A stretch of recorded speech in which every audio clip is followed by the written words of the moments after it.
He was a successful contractor, a loving neighbor, a man who entertained children dressed as a clown. But behind the painted smile, John Wayne Gacy hid a horrifying secret. Between 1972 and 1978, Gacy raped, tortured, and murdered 33 young men and boys, hiding many of their bodies beneath his suburban home. This is the story of America's most famous serial killer and the warning signs that went unnoticed. John Wayne Gacy was born on March 17, 1942, in Chicago, Illinois, to John Stanley Gacy and Marion Elaine Robinson. He was the only son among 3 children. His father was an abusive alcoholic who frequently hit Gacy. Gacy's father regularly beat him with his hands and with various objects. When Gacy was 4 years old, his father beat him with a leather belt. In addition to physical aggression, his father would often make demeaning comments toward Gacy. In 1967, Gacy sexually assaulted 15-year-old Donald Voorhees Jr. The victim reported the assault in 1968, leading to Gacy's arrest and charges of sodomy and attempted assault. Gacy denied these accusations and claimed they were politically motivated. Despite some support from his peers, he was indicted in May 1968. Later that year, Gacy had hired an employee to attack Voorhees in an attempt to prevent him from testifying. The employee lured Voorhees to an isolated park, sprayed mace in his eyes, then beat him. The plan failed and both the attacker and Gacy were arrested. A psychiatric evaluation diagnosed Gacy with antisocial personality disorder, deeming him mentally competent for trial but unlikely to benefit from treatment. He had antisocial personality disorder. They basically said he was hopeless. They reported that no therapy or medical treatment would be able to help Gacy. Convicted of sodomy on December 3rd and sentenced to 10 years imprisonment, that same day Gacy's wife petitioned for divorce, requesting the property and sole custody of their 2 children. The court ruled in her favor and the divorce was finalized on September 18, 1969. Gacy never saw his first wife or children again. Despite a troubled past, John Wayne Gacy appeared to lead a normal life for a time. He married twice, had 2 children with his first wife, and started a successful construction business called PDM Contractors. He was active in his community and even performed at events as Pogo the Clown and Patches the Clown. In 1971, he married Carol Hoff, who moved in with her 2 daughters. By 1975, Gacy told her he was bisexual. She noticed some suspicious behavior, including teenage boys visiting late at night and finding gay pornography and IDs that didn't belong to him. In May 1975, Gacy hired 15-year-old Anthony Antonucci to PDM. 2 months later, he went to Antonucci's home, knowing the youth had an injured foot. The 2 drank a bottle of wine, then Gacy assaulted him. I was 16 years old and John was about 33 or 34 at the time. He walked to my side and pretty much I just grabbed both of his legs and did a good double leg takedown on him. A year later, Gacy picked up an 18-year-old hitchhiker, David Cram, and offered him a job with PDM. He began working the same evening. On August 21st, Cram moved into Gacy's house. The next day, Cram and Gacy had several drinks to celebrate his 19th birthday, and with Gacy dressed as Pogo the Clown, he then assaulted the boy. John Wayne Gacy's mental health showed several complex issues, including psychopathy and antisocial personality disorder, which involves a lack of empathy, disregard for others' rights, and impulsive, deceitful behavior. His difficult childhood, including abusive and strained relationship with his father, likely played a role in developing these traits, leading him to commit these violent acts. During his trial, psychological evaluations revealed that although he had signs of personality disorders, Gacy was fully aware of his actions and was not legally insane. In the end, his mental health issues were seen as a factor in his behavior, but they did not excuse him from the responsibility of his crimes. Gacy murdered at least 33 young men and boys, 26 of whom he buried under the crawl space of his house. His victims included people he knew and random individuals lured from Chicago's Greyhound bus station, or off the streets with the promise of a job with PDM. Typically, he would lure a victim to his home and dupe them into putting handcuffs on with the pretext of demonstrating a magic trick. He would then rape, torture his captives before killing his victim. Gacy typically murdered his victims by placing a rope around their neck and progressively tightening it with a hammer handle. He referred to this as the rope trick, frequently informing the victim that this was the last one. Gacy had at least 33 victims, but we'll be focusing more on his first and last murders. John Wayne Gacy committed his first known murder in January 1972. He lured a 16-year-old boy named Timothy Jack McCoy from a bus terminal and brought him to his home. The next morning, a misunderstanding led to a violent confrontation in which Gacy had killed McCoy. He later buried the body in the crawl space of his house. This incident marked the beginning of Gacy's series of murders. In a chilling interview with Gacy, he said this is the moment he realized that death was the ultimate thrill. Like some people are, they unwind in different ways, either by going out drinking or that. I could put on clown makeup and I was relaxed. And I enjoyed doing it. I've always told people when I got into clown makeup, I regressed into childhood. It was fun being a clown because you could be yourself or just let yourself go and act a fool. On March 21st, 1978, 26-year-old Jeffrey Rignall was abducted by John Wayne Gacy in Rosemont, Illinois, after Gacy offered him a ride in drugs. Gacy used chloroform to knock Rignall unconscious, and when he briefly regained consciousness, he found himself restrained in Gacy's home, where he endured severe abuse. Rignall also remembered another man being present during the assault. The next day, Rignall was found in Lincoln Park, and he was hospitalized for 6 days. He reported the attack to the police, but they were initially skeptical. Determined to find his attacker, Rignall identified Gacy's car and his address and shared with the authorities.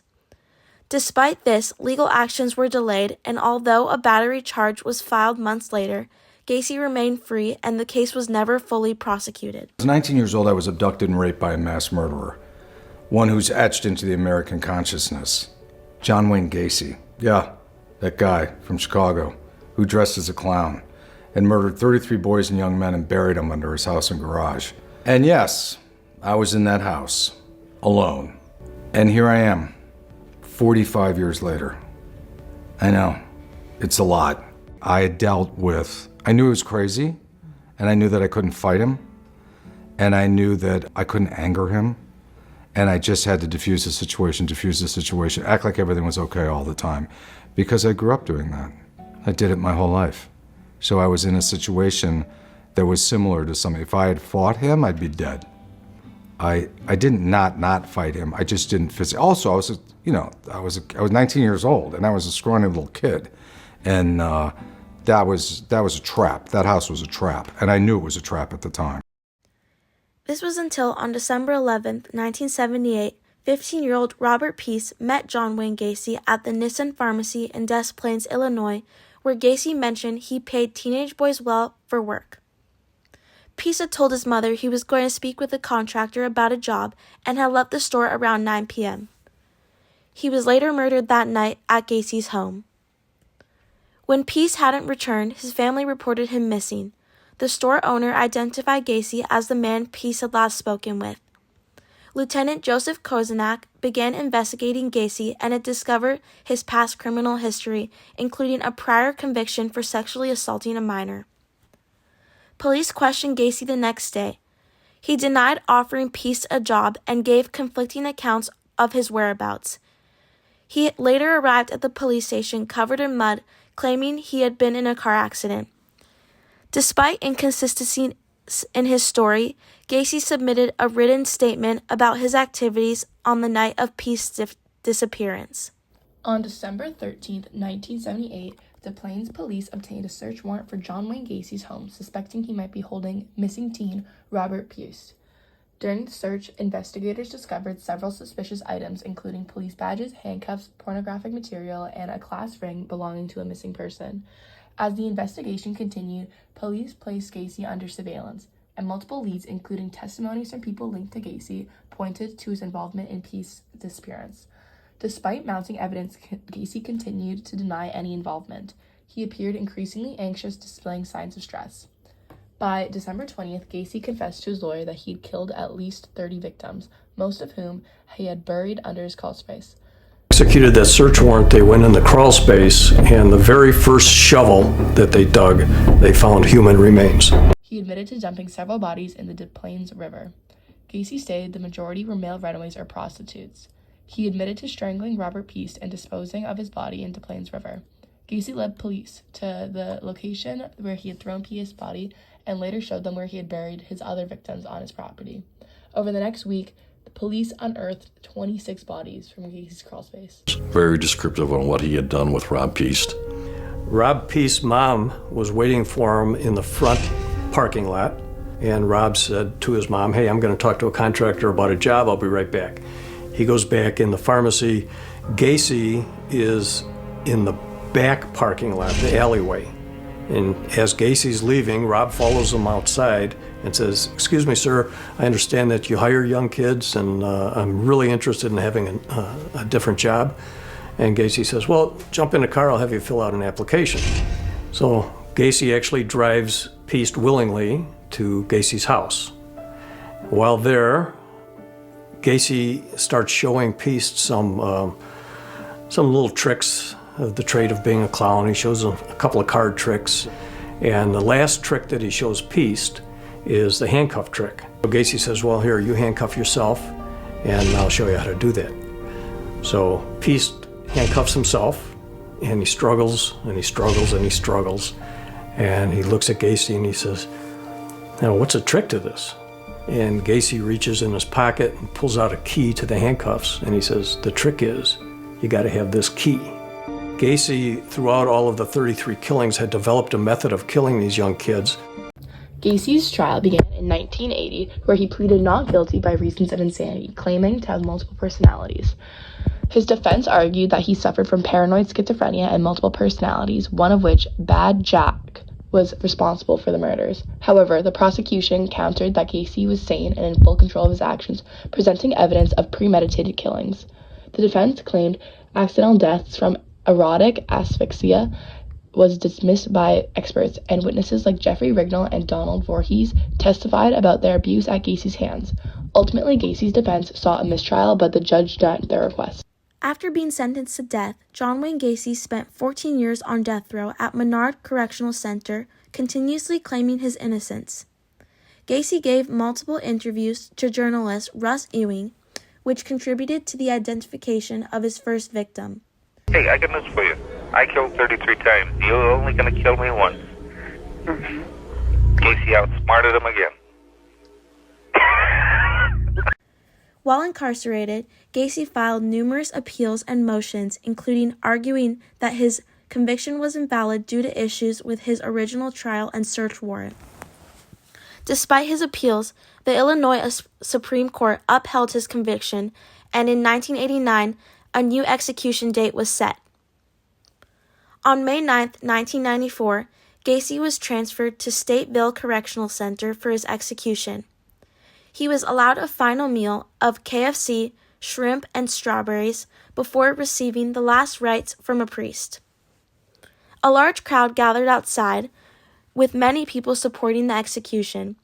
The execution process was delayed by a technical issue with the lethal injection, but it was completed after 18 minutes. His execution was carried out at 12:58 a.m., and his brain was removed for study. He was cremated, and his ashes were never disclosed. John Wayne Gacy's legacy is one of horror and a chilling reminder of the evil that can lurk behind a painted face of normalcy. As one of the most notorious serial killers in American history, his crimes have left a lasting impact on criminal history, public awareness, and law enforcement procedures. His ability to blend into society, all while committing such horrifying acts, highlighted how dangerous it can be to judge one's based on appearance. It sparked changes in how police investigate missing persons cases. Gacy's story continues to shape the way we understand both crime and the darker aspects of human nature. Thank you.